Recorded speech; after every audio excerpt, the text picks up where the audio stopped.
If you're over 50, there's a pretty good chance your smartphone has become your new bedside companion, right?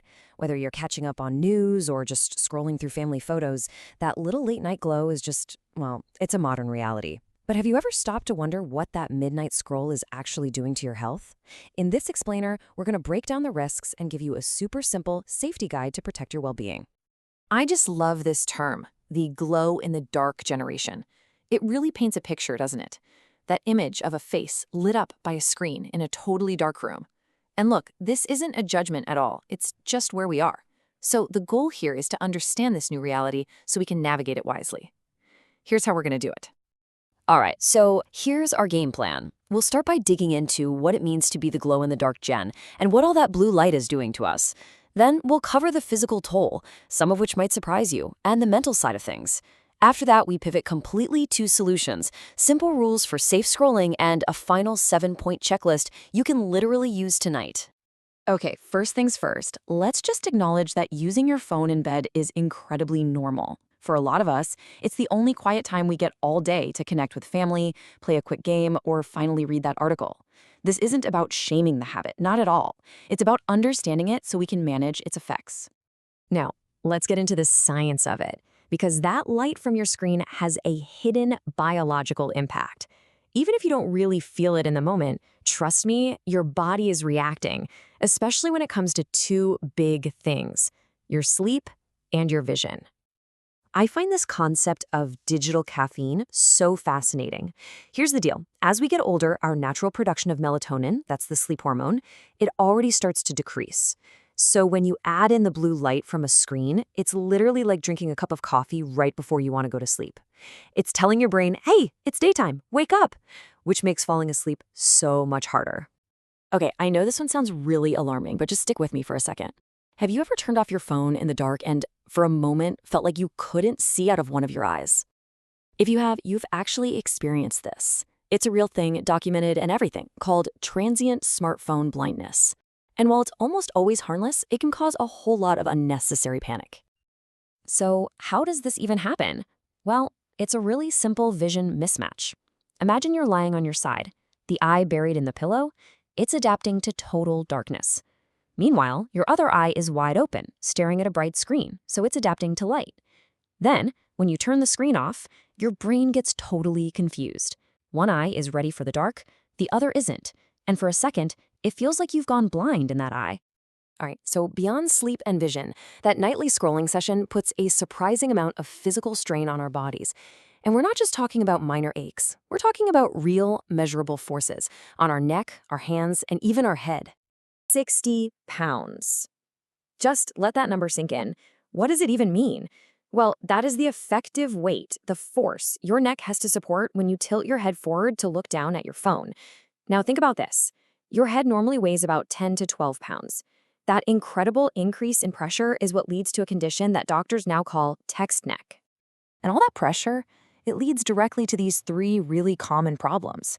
That 60-pound force can actually speed up the wear and tear on your spine.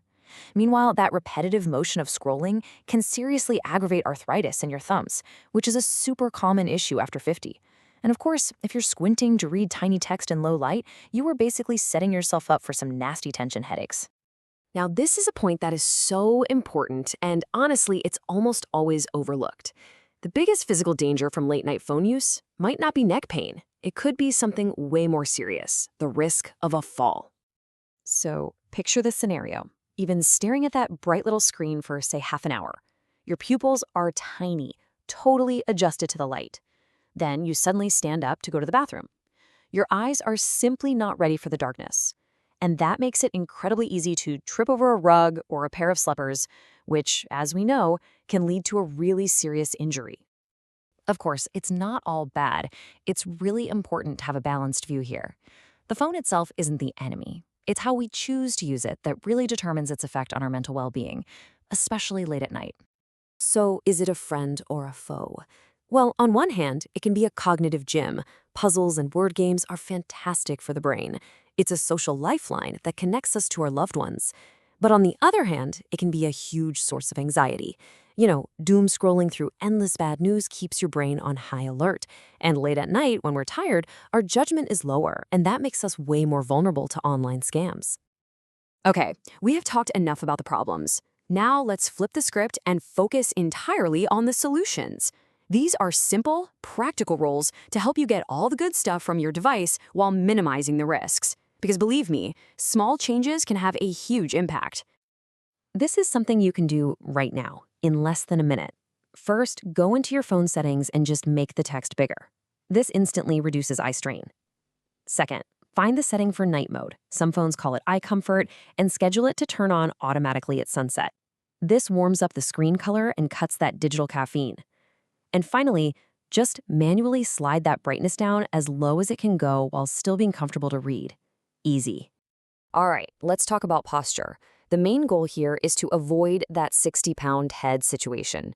The absolute best position is semi-reclined with a couple of pillows propping up your back and arms so the phone is closer to eye level. And definitely avoid lying on your side with one eye squished into the pillow because that's the exact setup for that temporary blindness we just talked about. This tip right here, this might be the single most important piece of advice in this entire explainer. I call it the bathroom buffer. Before you get up in the middle of the night, first, turn off the screen. Then, just sit there on the edge of the bed for about 20 or 30 seconds. That's it. That's all it takes for your eyes to start adjusting to the dark, and it dramatically lowers your risk of a fall.